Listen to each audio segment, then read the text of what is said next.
કચ્છ જિલ્લાના ગ્રામ્ય વિસ્તારોમાં હાલમાં ડીઝલની ભારે અછત સર્જાવાને કારણે ખેડૂતોમાં વ્યાપક ચિંતા અને આક્રોશની લાગણી જોવા મળી રહી છે। ખાસ કરીને ભુજ તાલુકાના મિર્ઝાપર અને સુખપર જેવા મોટા ગામોમાં ડીઝલ મેળવવા માટે ખેડૂતોને ભારે હાલાકીનો સામનો કરવો પડી રહ્યો છે। ખેતીકામ માટે અત્યંત જરૂરી એવા ડીઝલનો પુરવઠો ખૂટી પડતા ખેડૂતો એક પેટ્રોલ પંપથી બીજા પેટ્રોલ પંપ પર ભટકી રહ્યા છે। તેમ છતાં તેમને પૂરતો જથ્થો મળી રહ્યો નથી।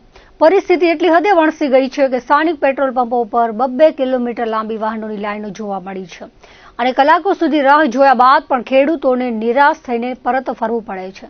ડીઝલની આ તીવ્ર અછત વચ્ચે ધરતીપુત્રો પણ લાચાર બની ગયા છે અને વહીવટી તંત્ર સામે ગંભીર સવાલો ઉઠાવી રહ્યા છે। અસહાય બનેલા ખેડૂતોનું કહેવું છે કે ટ્રેક્ટર અને અન્ય કૃષિ સાધનો માટે ડીઝલ અનિવાર્ય છે અને તેના વિના ખેતીકામ કરવું બિલકુલ અશક્ય બની ગયું છે। ખેડૂતો ચિંતાતુર અવાજે સવાલ કરી રહ્યા છે કે જો સમયસર ખેતી જ નહીં થાય તો અનાજનું ઉત્પાદન ક્યાંથી થશે અને દેશના લોકો જમશે શું? વર્તમાન સમયમાં એક તરફ ખેડૂતોને પૂરતું ખાતર મળી રહ્યું નથી અને બીજી તરફ ડીઝલની પણ અછત સર્જાઈ છે, જેના કારણે ખેતી કઈ રીતે કરવી તે અત્યારે ગ્રામીણ અર્થતંત્ર માટે સૌથી મોટો સવાલ બની ગયો છે। આ આર્થિક કટોકટી પાછળ ખેડૂતોની આંતરિક પરિસ્થિતિ પણ ખૂબ જ દયનીય બની ગઈ છે। મોટાભાગના નાના અને મધ્યમ વર્ગના ખેડૂતો ઉછીના નાણાં લાવીને અથવા વ્યાજે પૈસા લઈને ખેતીની શરૂઆત કરતા હોય છે। આવી સ્થિતિમાં ખેતીનો ખર્ચ કાઢવો પણ હવે તેમના માટે અત્યંત મુશ્કેલ બની ગયો છે।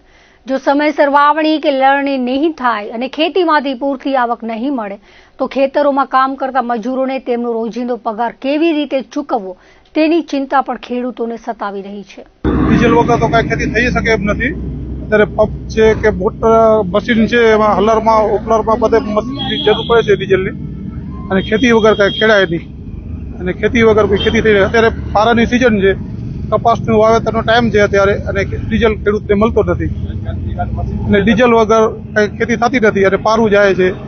ચોમાસું આવી જાય છે એટલે પારું કોઈ કરી નથી શકતા, નથી ખાતર મળતો। અત્યારે ટ્રાન્સપોર્ટ વાળા હડતાલ ઉપર ઉતરે, ડીઝલ વગર ગાડી નથી આવતી તો ખાતર નથી મળતો, ખાતર વગર ખેતી થતી નથી, ખેતી જાય છે કોર્ટમાં અને ડીઝલ અને ખાતર પૂરું કરે અમારે।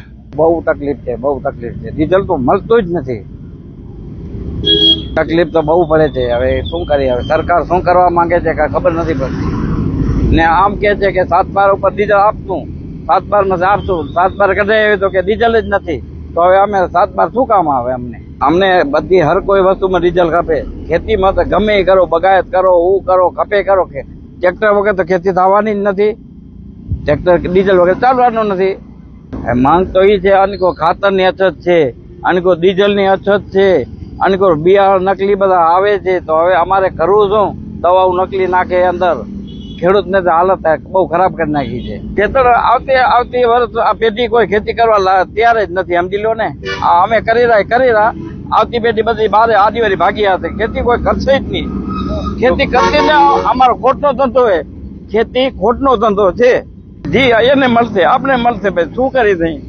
હવે આપણે કઈ મજૂરી ના મળે તો પછી ખેતી શું કામની?